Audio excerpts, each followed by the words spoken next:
Hello दोस्तों, स्वागत है आपका स्टडी नॉन सिक्स चैनल पे। आशा है आप सभी ठीक होंगे। तो आज की क्लास में हम लोग हिंदी साहित्य से संबंधित कुछ महत्वपूर्ण प्रश्नों को देखेंगे। ध्यान दीजिएगा और अंत तक जुड़े रहिएगा। पहला प्रश्न है, निम्न में से कौन सा नाटक भारतेंदु का नहीं है? इनमें से कौन सा नाटक भारतेंदु का नहीं है? मयंक मंजरी नामक नाटक भारतेंदु का नहीं है, बल्कि यह किशोरी लाल गोस्वामी का नाटक है। इसके अलावा चौपट चपेट नामक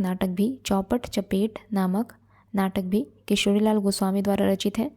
और सत्य हरिश्चंद्र, भारत दुर्दशा, प्रेम जोगनी, ये सभी नाटक आपके हो जाएंगे भारतेंदु द्वारा रचित। अगला प्रश्न देखेंगे, भारतेंदु के अनुसार हिंदी का पहला मौलिक नाटक कौन सा है? भारतेंदु के अनुसार हिंदी का पहला मौलिक नाटक है नहुष। ठीक है, भारतेंदु के अनुसार हिंदी का पहला मौलिक नाटक है नहुष। नहुष नाटक के रचयिता कौन रहे? नहुष नाटक के रचयिता रहे भारतेंदु हरिश्चंद्र के पिता गोपाल चंद्र गिरधर दास। नहुष नाटक के रचयिता रहे भारतेंदु हरिश्चंद्र के पिता गोपाल चंद्र गिरधर दास। अगला प्रश्न देखते हैं, आधे अधूरे नाटक के प्रमुख स्त्री पात्र निम्न में से कौन है? आधे अधूरे नाटक के प्रमुख स्त्री पात्र का नाम है सावित्री। यह नाटक मोहन राकेश द्वारा लिखा गया एक यथार्थवादी नाटक है जो स्त्री पुरुष संबंध एवं कुंठा को दर्शाने का एक सार्थक प्रयास है। ठीक है, इस नाटक के माध्यम से स्त्री पुरुष के संबंध एवं कुंठा को दर्शाया गया है। अगला प्रश्न देखेंगे, मोहन राकेश का नाटक है आधे अधूरे।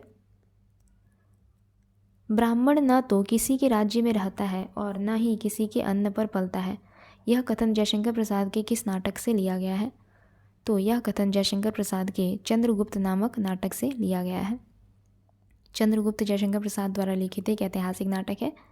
कथन एक बार फिर से पढ़ती हूँ, ब्राह्मण न तो किसी के राज्य में रहता है और न ही किसी के अन्न पर पलता है, यह कथन जयशंकर प्रसाद द्वारा लिखित ऐतिहासिक नाटक चंद्रगुप्त से लिया गया है। अगला प्रश्न है, धर्मवीर भारती का नाटक जिसमें महाभारत के कथानक को लेकर आधुनिक युग के अनुकूल अर्थ प्रस्तुत किया गया है, वह कौन सा नाटक है?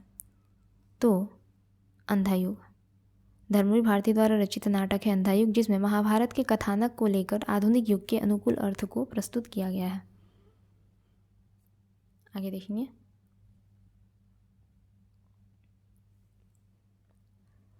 पर्णदत्त जयशंकर प्रसाद के किस नाटक का पात्र है? पर्णदत्त जयशंकर प्रसाद के स्कंदगुप्त नामक नाटक का पात्र है। पर्णदत्त जयशंकर प्रसाद के स्कंदगुप्त नामक नाटक का पात्र है। स्कंदगुप्त 1928 में प्रकाशित एक ऐतिहासिक नाटक है। आगे देखते हैं, सूर्य की अंतिम किरण से सूर्य की पहली किरण तक किस विधा की रचना है? सूर्य की अंतिम किरण से सूर्य की पहली किरण तक किस विधा की रचना है? तो सूर्य की अंतिम किरण से सूर्य की पहली किरण तक नाटक विधा की रचना है। ठीक है, इसके लेखक कौन रहे? सुरेंद्र वर्मा। सूर्य की अंतिम किरण से सूर्य की पहली किरण तक एक नाटक विधा की रचना है जिसके रचयिता रहे सुरेंद्र वर्मा। भारतेंदु मंडल के लेखकों में इनमें से कौन से लेखक नहीं है? भारतेंदु मंडल के लेखकों में इनमें से कौन से लेखक नहीं है? तो शिव प्रसाद सितारे हिंद ये भारतेंदु मंडल के लेखक नहीं है, बल्कि यह स्वतंत्र रूप से लेखन किया करते थे। इसके अलावा बाकी सभी जो है यहाँ पे ये भारतेंदु मंडल के रचयिता रहे, लेखक रहे। निम्नलिखित में से किस नाटक का संबंध कालिदास के जीवन प्रसंगों से है? तो आषाढ़ का एक दिन नामक नाटक मोहन राकेश द्वारा लिखित आषाढ़ का एक दिन नामक नाटक का संबंध कालिदास के जीवन प्रसंगों से है। यह रक्तपात कब समाप्त होना है? दोनों पक्षों को खोना ही खोना है। उपर्युक्त पंक्तियाँ किस रचना में है? यह रक्तपात कब समाप्त होना है? दोनों पक्षों को खोना ही खोना है। यह पंक्ति अंधा युग से ली गई है। ये पंक्तियाँ अंधा युग से संबंधित है जिसके रचयिता रहे धर्मवीर भारती।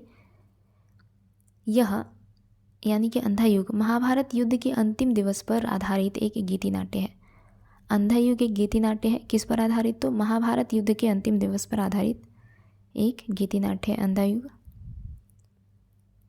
ध्रुव स्वामिनी नाटक का चरित्र पात्र निम्नलिखित में से कौन सा है? ध्रुव स्वामिनी नामक नाटक का चरित्र पात्र निम्नलिखित में से कौन सा है?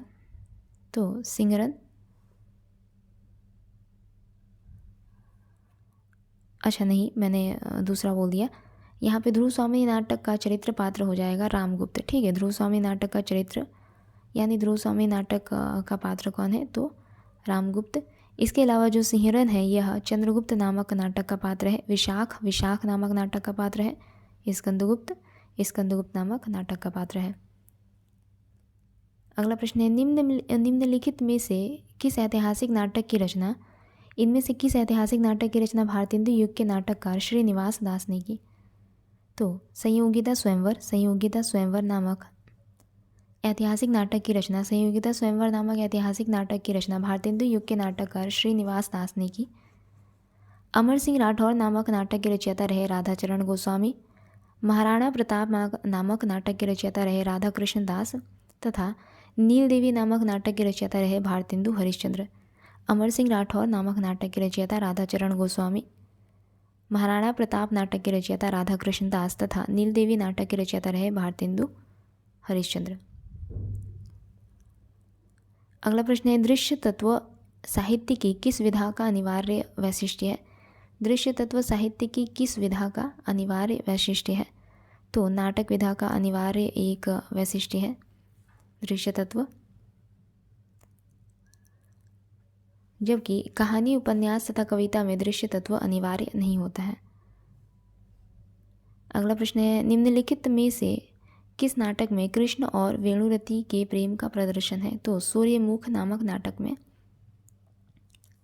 लक्ष्मी नारायण लाल द्वारा रचित सूर्यमुख नामक नाटक में कृष्ण और वेणुरति के प्रेम का प्रदर्शन है।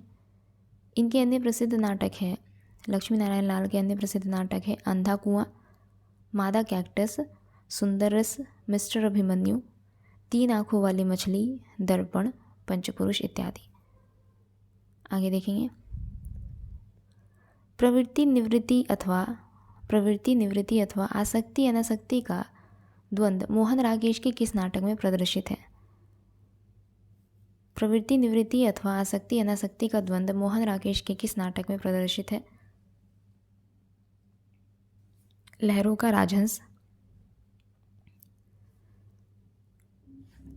आगे देखेंगे, रुकोगी नहीं राधिका के उपन्यासकार कौन है? रुकोगी नहीं राधिका के उपन्यासकार निम्न में से कौन है? तो उषा प्रेमवदा है रुकोगी नहीं राधिका के उपन्यासकार।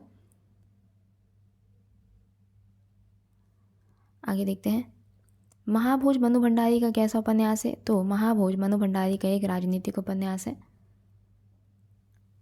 इसके अलावा इनके द्वारा रचित एक उपन्यास 1 इंच मुस्कान राजेंद्र यादव के साथ मिलकर लिखी गई है। ठीक है, मनु भंडारी द्वारा रचित, यानी मनु भंडारी और राजेंद्र यादव ने एक साथ मिलकर कौन सा उपन्यास लिखा है? तो 1 इंच मुस्कान। अगला प्रश्न देखते हैं, कौन सा उपन्यास पंडित हजारी प्रसाद द्विवेदी का नहीं है? तो वयम रक्षाम हजारी प्रसाद द्विवेदी के उपन्यास नहीं है, बल्कि चतुरसेन शास्त्री का उपन्यास है। वयम रक्षाम किसका उपन्यास है? तो चतुरसेन शास्त्री का उपन्यास है। जबकि वाण भट्ट की आत्मकथा, चारू चंद्रलेख, अनामदास का पोथा, ये सभी उपन्यास आपके हो जाएंगे पंडित हजारी प्रसाद द्विवेदी द्वारा रचित। अगला प्रश्न है, मैला आंचल में कमली का डॉक्टर प्रशांत से क्या संबंध है? मैला आंचल में कमली का डॉक्टर प्रशांत से क्या संबंध है? तो कमली डॉक्टर प्रशांत की प्रेमिका थी। कमली डॉक्टर प्रशांत की प्रेमिका थी। आगे देखेंगे, निम्नलिखित में से प्रेमचंद की परंपरा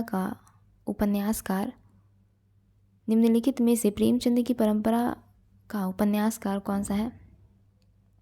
यशपाल।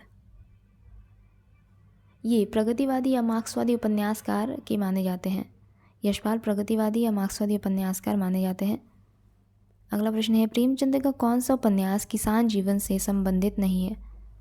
तो प्रेमचंद का उपन्यास कायाकल्प किसान जीवन से संबंधित नहीं है। प्रेमचंद का उपन्यास कायाकल्प किसान जीवन से संबंधित नहीं है, बल्कि पुनर्जन्म पर आधारित है यह उपन्यास। प्रेमचंद को उपन्यास सम्राट भी कहा जाता है। ठीक है, कायाकल्प उपन्यास पुनर्जन्म पर आधारित है, यह किसान जीवन से संबंधित नहीं है। बाकी सभी जो यहाँ पे उपन्यास है ये किसान जीवन से संबंधित उपन्यास है और प्रेमचंद द्वारा ही लिखित है। आगे देखेंगे, निम्न में से कौन सा उपन्यास नरेश मेहता का नहीं है? तो अनदेखे अनजाने फूल नरेश मेहता द्वारा लिखित उपन्यास नहीं है, बल्कि यह राजेंद्र यादव द्वारा रचित उपन्यास है। अनदेखे अनजाने फूल, बाकी सभी नरेश मेहता द्वारा रचित उपन्यास है। दो एकांत, डूबते मस्तूल, प्रथम फाल्गुन, ठीक है।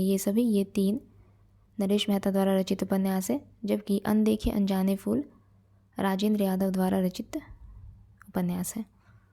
शेखर एक जीवनी कैसा उपन्यास है? तो शेखर एक जीवनी एक मनोविश्लेषणवादी उपन्यास है जो कि किशोर मन के रहस्य को उद्घाटित करता है। अज्ञे द्वारा रचित शेखर एक जीवनी एक मनोविश्लेषणवादी उपन्यास है जो किशोर मन के रहस्य को उद्घाटित करता है। राग दरबारी किस विधा की रचना है? तो राग दरबारी उपन्यास विधा की रचना है, जिसके रचयिता कौन रहते हैं? श्रीलाल शुक्ल। राग दरबारी उपन्यास के रचयिता रहे श्रीलाल शुक्ल। अमृतलाल नागर ने अपने किस उपन्यास में दहेज समस्या की ओर संकेत किया है? तो अमृतलाल नागर ने अपने उपन्यास अग्निगर्भा में दहेज समस्या की ओर संकेतिक या फिर कहे तो संकेत किया है। यह स्त्री समस्या पर आधारित उपन्यास है, स्त्री समस्या पर केंद्रित एक उपन्यास है कह सकते हैं हम। इसके अलावा अमृतलाल नागर के उपन्यासों को रामविलास शर्मा ने हिंदी के गैर मानक रूपों का पिटारा कहा है। अमृतलाल नागर के उपन्यासों को किसने हिंदी के गैर मानक रूपों का पिटारा कहा है?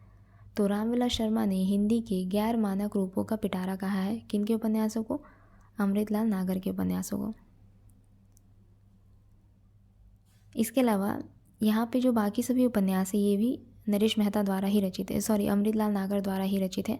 अमृत और विष, बिखरे तिनके, नाच्य बहुत गोपाल, ये सभी उपन्यास अमृतलाल नागर द्वारा ही रचित है।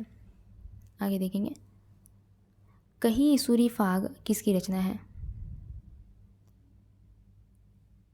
कही इसूरी फाग किसकी रचना है? तो मैत्रेयी पुष्पा की रचना है यह कही इसूरी फाग।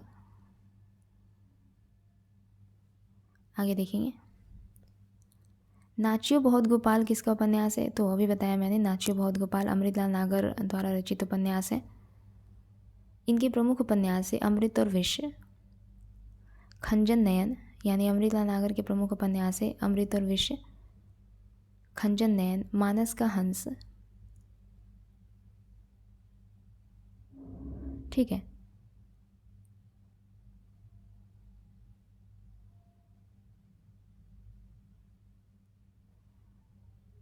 आगे देखते हैं,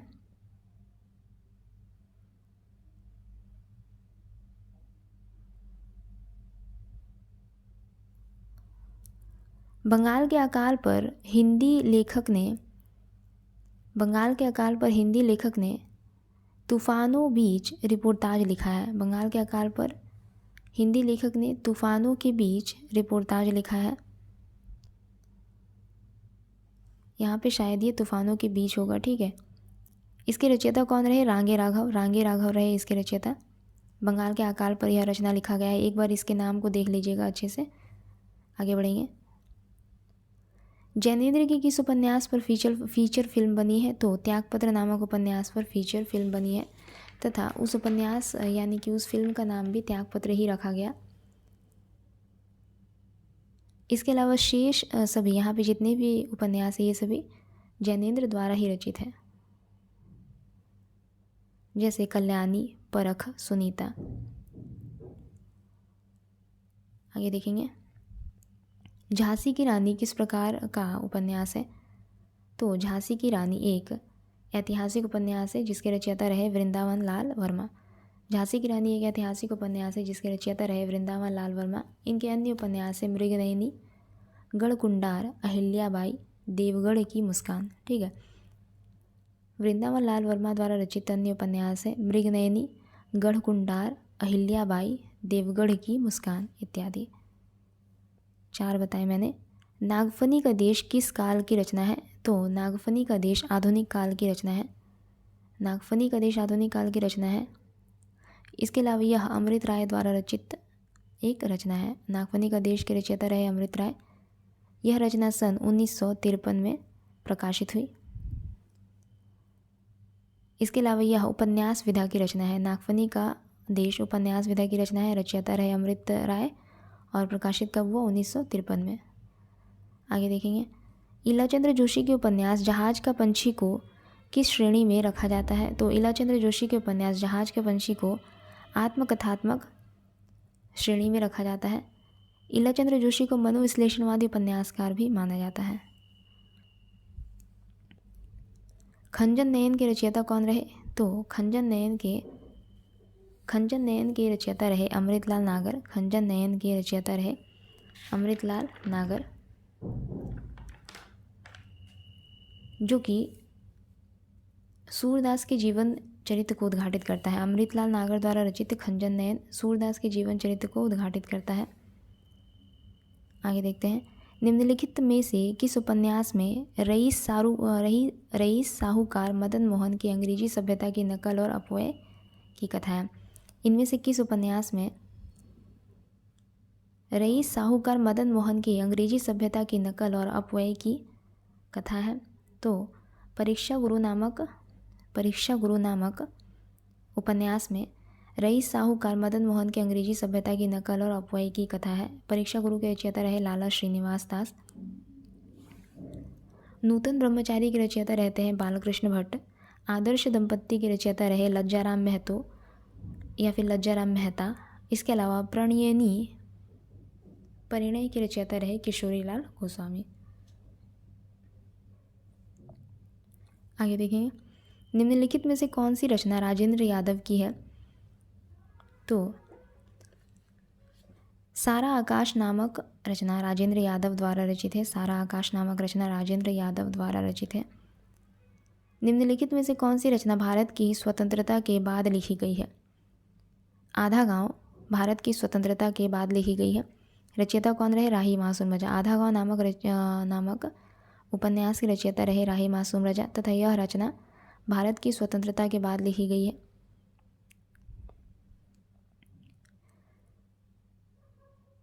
जबकि शेखर एक जीवनी, त्यागपत्र, कल्याणी ये सभी स्वतंत्रता पूर्व की रचनाएं हैं। शेखर एक जीवनी, त्यागपत्र, कल्याणी ये सभी स्वतंत्रता पूर्व की रचनाएं हैं। अगला प्रश्न है, निम्न में से कौन सा निबंध डॉक्टर नगेंद्र का नहीं है? इनमें से कौन सा निबंध संग्रह डॉक्टर नगेंद्र का नहीं है? विचार के क्षण डॉक्टर नगेंद्र द्वारा रचित नहीं है, बल्कि यह विजयेंद्र स्नातक द्वारा रचित निबंध है।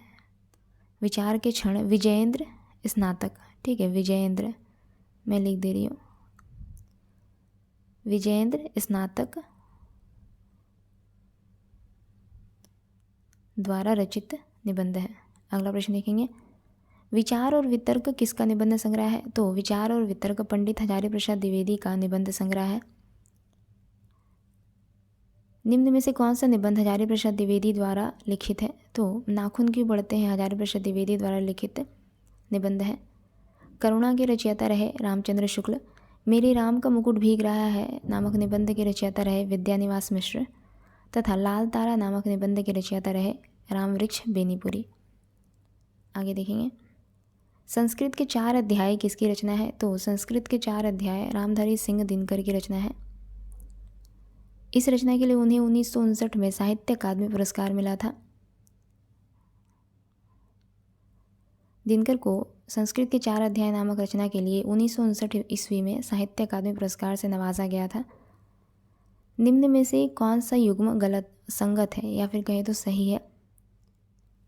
काव्य और कला तथा अन्य निबंध, ये यहाँ पे सही है। काव्य और कला तथा अन्य निबंध जयशंकर प्रसाद द्वारा रचित है। जबकि हिंदी साहित्य की भूमिका हजारी प्रसाद द्विवेदी हो जाएगा। यहाँ पे हिंदी साहित्य की भूमिका हजारी प्रसाद द्विवेदी की रचना है। हिंदी काव्य धारा राहुल सांकृत्यायन की रचना होगी, नामवर सिंह नहीं। तथा दूसरी परंपरा की खोज नामवर सिंह की रचना होगी। ठीक है, आगे देखेंगे,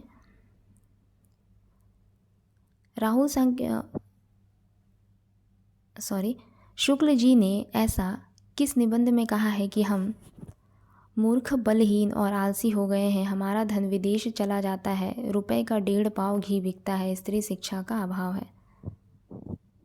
किस निबंध में शुक्ल जी ने ऐसा कहा है? तो कविता क्या है नामक निबंध में शुक्ल जी ने कहा है कि हम मूर्ख, बलहीन और आलसी हो गए हैं।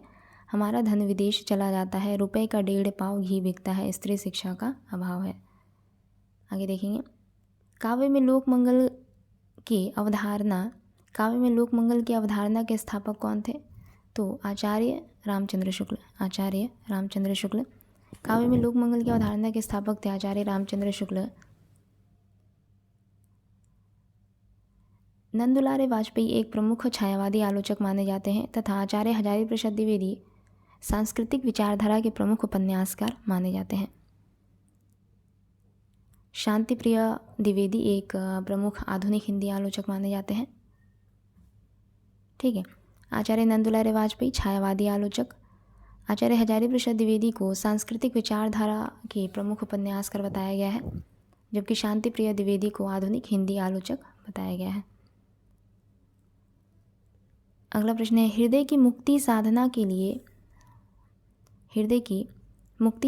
लिए मनुष्य की वाणी जो शब्द विधान करती आई है उसे रामचंद्र शुक्ल ने क्या कहा है? तो कविता कहा है। हृदय की मुक्ति साधना के लिए मनुष्य की वाणी जो शब्द विधान करती आई है उसे रामचंद्र शुक्ल ने कविता कहा है। अपने किस निबंध में कहा है? तो कविता क्या है नामक निबंध में आचार्य रामचंद्र शुक्ल ने इस बात को लिखा है कि हृदय की मुक्ति साधना के लिए मनुष्य की वाणी जो शब्द विधान करती आई है उसे रामचंद्र शुक्ल ने अपने निबंध कविता क्या है में कहा है। निम्नलिखित में से कौन सा युग्म असंगत है? तो विचार और अनुभूति के रचनाकार डॉक्टर नगेंद्र होंगे। विचार और अनुभूति के रचनाकार डॉक्टर नगेंद्र होंगे, ना कि विद्यानिवास मिश्र। बाकी सभी यहाँ पे सही है। आगे देखते हैं, श्रद्धा और भक्ति निबंध में शुक्ल जी के द्वारा गिनाए गए श्रद्धा के 3 प्रकारों में से इनमें से कौन सा प्रकार नहीं है? तो सौंदर्य और संबंधिनी। ठीक है, सौंदर्य और संबंधिनी हो जाएगा। ठीक है, यहाँ पे संबंधिनी।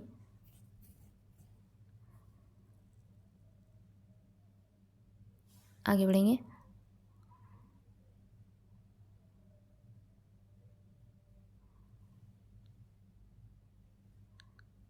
ललित निबंधकार के रूप में किसे प्रसिद्धि मिली है? तो ललित निबंधकार के रूप में विद्यानिवास मिश्र को प्रसिद्धि मिली है।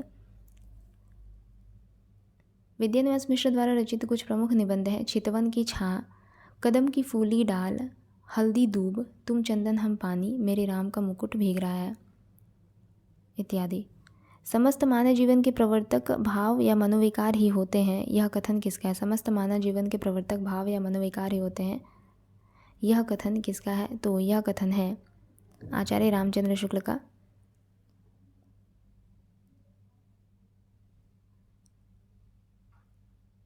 इसके अलावा यह कथन उनके निबंध भाव या मनोविकार में कहा गया है। भाव या मनोविकार नामक निबंध चिंतामणि भाग 1 में संकलित है, जिसका प्रकाशन 1939 में हुआ था। भाव या मनोविकार निबंध चिंतामणि भाग 1 में संकलित है, जिसका प्रकाशन 1939 में हुआ था। रामचंद्र शुक्ल के श्रद्धा और भक्ति तथा लोभ और प्रीति निबंध किस श्रेणी में आते हैं? रामचंद्र शुक्ल के श्रद्धा और भक्ति तथा लोभ और प्रीति निबंध किस श्रेणी में आते हैं? तो भाव या मनोविकार संबंधी। ठीक है, इसका संकलन चिंतामणि भाग 1 में किया गया है।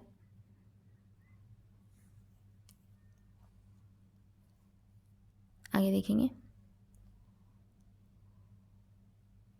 अंतिम प्रश्न आज का, लोभ और प्रीति निबंध में शुक्ल जी ने स्थूल रूप से लोभ के उग्र लक्षण में कौन से लक्षण की चर्चा की है? असंतोष। लोभ और प्रीति नामक निबंध में शुक्ल जी ने स्थूल रूप से लोभ के उग्र लक्षण में कौन से लक्षण की चर्चा की है? तो असंतोष नामक लक्षण का चर्चा किया है शुक्ल जी ने। लोभ और प्रीति निबंध चिंतामणि भाग 1 में ही संकलित है। लोभ और प्रीति निबंध चिंतामणि भाग 1 में संकलित है। इसके अलावा भाव या मनोविकार नामक निबंध भी चिंतामणि भाग 1 में संकलित थे। ठीक है, तो आज का यह हमारा अंतिम प्रश्न रहा। अगली क्लास में जल्दी मिलेंगे। तब तक के लिए अगर आप लोगों को हमारी क्लास अच्छी लगे तो लाइक, शेयर और सब्सक्राइब ज़रूर कीजिएगा। धन्यवाद।